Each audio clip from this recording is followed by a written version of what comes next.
5 News starts now. Tonight, people in Kansas City are reacting to the loss of 2 promising lives cut short by gun violence. Athletic trainer Gary Taylor was shot and killed last night in the 18th and Vine district.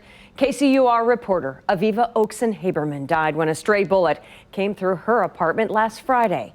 KCTV5's Leslie Aguilar spoke to people living in that neighborhood about the shooting.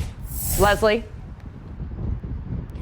Carolyn, right now, police have not said whether they have any leads in that case. It does seem unlikely considering she was hit by a stray bullet in her apartment and wasn't discovered until later. Neighbors in the area are shaken, not necessarily shocked since violence is fairly common in the area. But this case highlights the fact anyone can be a victim, even in their own home.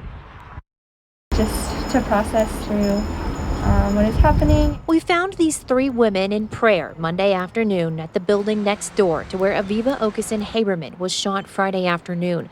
Lucy Oates heard the gunshots that day. Seemed like it just right there by my window, and it kind of like scared me. She didn't know until the next day that a bullet hit a young woman in the apartment just across the parking lot from her own window. Could have been me, anybody,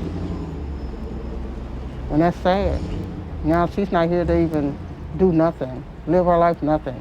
The tragedy hits close to home for Julia St. John and Natalie Finn, too. We live like 2 blocks that way. Both women are 23, just 1 year younger than Haberman. Neither are from Kansas City either, and say they definitely have to be more aware of their surroundings here and take more precautions. I would say this is probably like the least safe I've ever felt. And after living in Washington, D.C. and then Pittsburgh, Pennsylvania, yeah, I definitely do find like a lot more reason to be worried here. We recognize that as we address our pandemic, we continue with the epidemic of gun violence in Kansas City. Mayor Quentin Lucas spoke about the recent violence today, highlighting recent efforts his office has made to help solve the problem. We recognize even those steps still aren't enough. As for Oates, she says she's looking to move after living in this building for just 4 months. All I know is if it's away from here, it'd be better for me.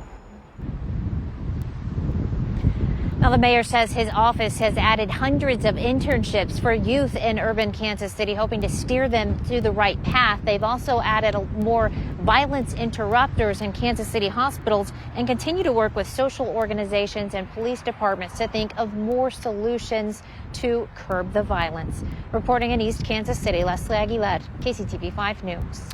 Leslie, thank you. And